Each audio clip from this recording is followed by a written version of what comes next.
안녕하세요. 녹양동 보건복지팀 박지영입니다. 명예사회복지공무원 역량 강화 교육 동영상을 제작하게 되었습니다. 이번 교육을 통해 명예사회복지공무원의 역할에 대해 숙지하는 계기가 되었으면 좋겠습니다. 교육은 크게 4가지 주제를 가지고 하려고 합니다. 첫 번째, 명예사회복지공무원 복지위기가구 발굴 신고에 대한 법적 근거와 그 배경에 대해 알아보겠습니다. 두 번째는 위기가구 발견 시 신고 방법에 대해 알아보고, 세 번째로 보건복지팀이 하는 업무에 대해 소개해드리고, 마지막으로 명예사회복지공무원의 주된 활동인 일촌 맺기 사업에 대해 알려드리겠습니다. 먼저 법적 배경에 대해 알아보겠습니다. 헌법 제34조 제1항에서는 모든 국민은 인간다운 생활을 할 권리를 가진다 라고 규정하고 있습니다. 이 인간다운 생활에 대한 구체적 보장법이 사회보장급여법이고, 위기 상황에 처한 대상에 대한 신속한 지원을 규정하고 있는 긴급복지지원법이 있습니다. 먼저 사회보장급여의 이용 제공 및 수급검자 발굴에 관한 법률, 줄여서 사회보장급여법에 대해 알아보겠습니다. 사회보장급여법은 2014년에 제정되어 2015년에 시행되었습니다. 사회보장급여의 제공이란 출산, 양육, 질병, 사망 등 사회적 위험으로부터 국민을 보호하고 삶의 질을 향상시키기 위해 사회보험, 공공부조, 사회서비스를 제공하는 것을 뜻합니다.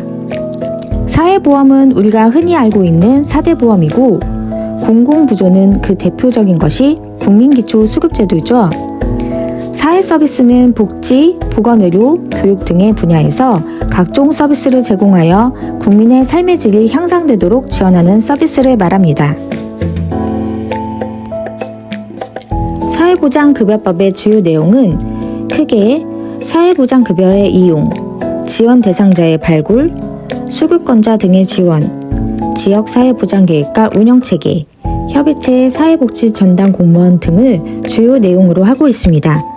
그럼 사회보장급여법이 제정되게 된 배경에 대해 알아볼까요? 송파구 세모녀 사건을 들어보신 적이 있으신가요? 2014년 2월 서울 송파구 단독주택 지하 1층 10평 남짓 월세방에 살았던 61세 박 씨와 36세, 33세였던 두 딸이 마지막 집세와 공과금을 얻을만 70만 원이 든 봉투에 죄송하다는 내용의 유서를 남기고 번개탄을 피워 동반 자살한 사건입니다. 방광암으로 먼저 박 씨의 남편은 숨졌으며, 큰 딸은 당뇨병과 고혈압을 앓고 있었고, 둘째 딸은 편의점 아르바이트로 근근히 돈을 벌었지만 두 딸 모두 신용불량자였다고 합니다. 어머니가 식당 일을 하며 근근히 생계를 이어갔지만 2014년 1월 부상으로 오른팔을 다쳐 더 이상 식당 일을 할 수 없게 되자 번개탄을 피워 동반 자살을 하게 된 것입니다.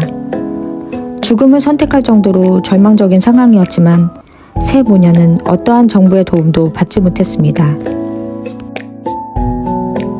송파구 세모녀 사건 이후에 복지 사각지대에 대한 지원의 목소리가 높아져 국민기초생활보장법과 긴급복지지원법이 개정되고 사회보장급여법이 새롭게 제정되게 되었습니다.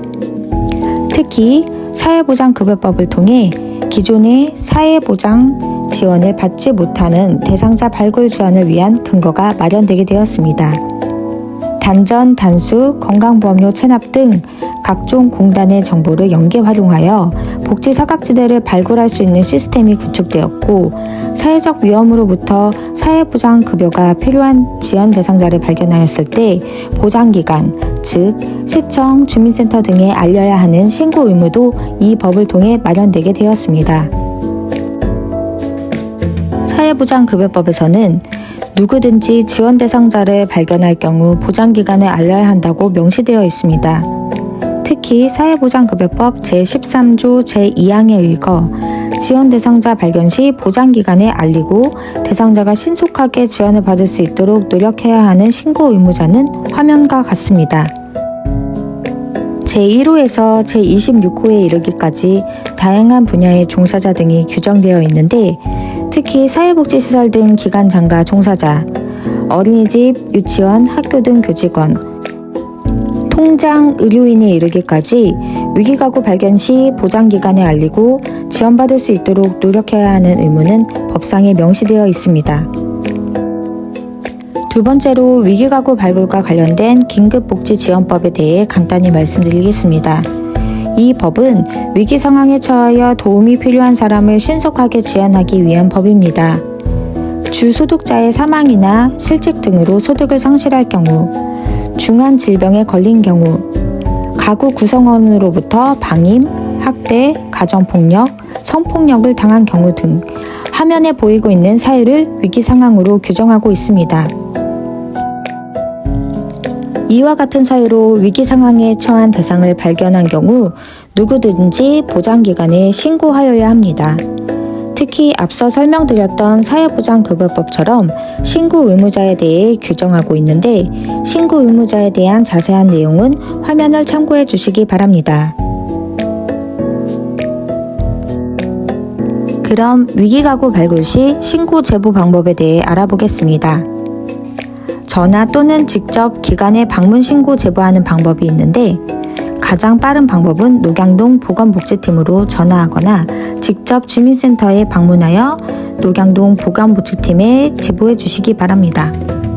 보건복지상담센터나 경기도 콜센터를 통해서도 신고 제보할 수 있는데 그런 경우엔 콜센터에서 접수한 후 녹양동으로 이관되어 처리됩니다. 두 번째로 카카오톡 단톡을 활용하여 신고해 주시는 방법도 있습니다. 카카오톡 우측 상단 돋보기 옆에 3개줄을 터치하셔서 구성원 중 보건복지팀을 눌러주시고 1대1 채팅을 눌러주시면 바로 1대1 채팅 상담이 가능합니다. 대상자의 간략한 정보와 사연을 기재 후 전송해 주시면 됩니다. 개인정보에 대한 내용이 있으니 제보 후 확인했다는 답변을 들으시면 카톡 내용을 삭제해 주시면 됩니다. 물론 위기가구 발굴 시 대상자에게 보건복지팀에서 연락이 가도록 대상자의 성함, 전화번호 등에 대해서도 제공 동의를 받으셔야 하겠죠? 다음으로 보건복지팀에서 지원 가능한 대상자에 대해 알아보겠습니다. 지원 가능한 대상자로는 수급자, 차상위, 한부모 등 저소득층과 그뿐 아니라 중위소득 120% 이하인 자는 보건복지팀에서 지원할 수 있는 대상자입니다. 중위소득에 대해서는 화면 오른쪽 빨간색 테두리표를 참고해 주시면 됩니다. 다음으로 보건복지팀에서 하는 업무에 대해 소개하는 시간을 갖겠습니다. 첫 번째로 민간협력 복지 서비스 연계 업무가 있습니다. 협의체 명예사회복지공무원과 함께 복지 사각지대를 발굴하고 복지 서비스를 연계하는 일을 협력하여 지원하고 있습니다. 또한 사회복지시설 등 민간기관이나 단체와 협력하여 복지 서비스를 지원하고 있습니다. 특히 사회복지시설 등 기관 중심으로 녹양온정 돌봄톡 카카오톡을 운영하고 있습니다. 현재 녹양종합사회복지관, 자살예방센터, 청소년쉼터 등 10개소가 함께하고 있으며 올해 더욱더 참여 기간을 확대할 예정입니다. 두 번째로 민간자원 발굴 연계 업무를 하고 있습니다. 후원 물품이나 후원금, 개인이나 단체의 후원 서비스 등 민간 자원을 발굴하고 기부된 후원 물품 성금에 대해 사회복지 공동모금의 지정 기탁 처리 후 저소득층이나 중위소득 120% 이하의 개인 또는 사회복지시설에 배분하고 있습니다. 세 번째로 복지사각지대 발굴, 저소득층 지원 업무를 합니다. 복지사각지대 발굴은 민간단체, 명예사회복지공무원과 협력하여 발굴하기도 하지만 행복이음이라는 시스템을 통해 여러 공공기관의 연계정보, 금융정보 등을 활용하여 공과금이나 월세 연체자 등의 정보 등을 받아서 직접 해당 명단에 대해 발로 뛰는 조사를 실시하고 있습니다. 복지사각지대에 대한 발굴 홍보를 위해 연 2회 이상 캠페인을 실시합니다. 성금이나 물품 연계, 필요 복지기관의 서비스 의뢰를 하기도 하고 복합적 복지 욕구 대상을 위해서 사례관리라는 민간협력 복지 서비스를 제공하기도 합니다. 2023년도에는 14개 동중 기관과 협력 통합 사례회의를 가장 많이 개최하여 다채로운 통합 복지 서비스를 제공하기도 했습니다. 그 외에도 65세 이상 독거 노인에게 매주 화요일 안심콜을 발송하는 시시콜콜 안부 확인을 실시하고 있으며 고위험 독거 노인을 위해 AI 돌봄 인형 효돌 인형을 10가구 지원하고 있습니다. 마지막 네 번째로 보건복지 건강 서비스 지원 업무를 하고 있습니다. 특히 2024년 신규 사업으로 원스톱 건강지원 서비스를 실시합니다. 체성분 기기를 통한 체지방률 측정, 혈압, 혈당 등 측정, 건강 면적 조사를 실시한 후 건강 이상자나 만성 질환자에 대한 건강 정보를 제공하고 공공기관 및 민간기관 의료 서비스를 연계하고 있습니다. 다음으로 명예사회복지 공무원에 대해 알아보겠습니다. 명예사회복지공무원 해피브릿지란 의정부시의 복지가구 신고 발굴을 활성화하기 위해 구축된 인적 안전망 체계로 복지위기 가구 발견 시 보건복지팀에 제보하고 인적 안전망을 통해 복지 서비스를 연계 지원하는 업무도 합니다. 명예사회복지공무원 해피브릿지는 이웃에게 관심을 가지고 활동할 수 있는 주민 누구나 참여 가능합니다. 특히 법에서 지원 대상자 발견 시 신고 의무를 가진 분들도 포함이지요. 그중 지속 돌봄이 필요한 위기 이웃에 대해서는 1촌 맺기를 통해 직접 안부 확인 서비스를 수행하고 있습니다. 그럼 1촌 맺기 사업에 대해 알아볼까요? 1촌 맺기 사업은 독거노인 및 조손가구의 돌봄 인적 안전망 체계를 구축하기 위해 2021년 하반기에 녹양동에서 최초 실시한 안부 확인 물품 연계 지원 사업입니다. 녹양동 시찰 사업으로 시작되어 14개 동 전체에서 확대하여 실시하고 있습니다. 돌봄 위기 가구에 대해서는 노인 조손 가구를 대상자로 정하여 시작하다가 청년, 중장년 등 전체 계층으로 확대하여 실시하였고 2024년도에는 1인 가구가 아니어도 돌봄 인적 안전망이 확충되어야 할 대상까지 추가하여 실시할 예정입니다. 단 노인 맞춤 돌봄 서비스를 이용하고 계신 분들은 독거노인 생활지원사에 의해 안전 및 안부 확인이 되므로 23년도 정비를 통해 제외하였으며 2024년도에는 장기요양 등급 취득자에 대해서도 요양보호사에 의해 재가 서비스를 받으며 안부 확인이 되므로 상반기 내 정비하여 서비스 지원을 종료하고 새로운 돌봄 대상을 발굴할 예정입니다. 녹양동 명예사회복지공무원 최초 위촉 후 대상자 정비를 거쳐 2월 말 기준 총 75명의 명예사회복지공무원 인력풀이 구성되어 있습니다.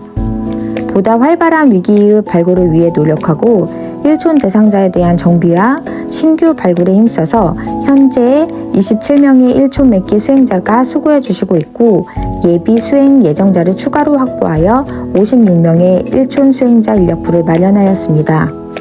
또한 위기가구 발굴이 용이한 사회복지시설 중 이용시설, 복지관, 지역아동센터, 다함께 돌봄센터와 어린이집, 학교 등을 중심으로 신고 발굴 체계를 적극적으로 늘려 녹양동 복지사각지대 제로화를 위해 촘촘한 돌봄 인적 안전망을 구축하도록 노력하겠습니다.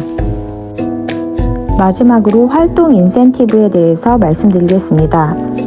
전화 안부 확인 상담 일지를 작성하여 제출 시 월 1시간 봉사활동 시간이 인정되고 가정 방문 물품 전달 시 한 가구당 30분의 봉사활동이 인정됩니다. 작성한 상담 일지는 보건복지팀에 직접 제출하거나 또는 아래 메일 주소로 이메일 제출해 주시면 됩니다.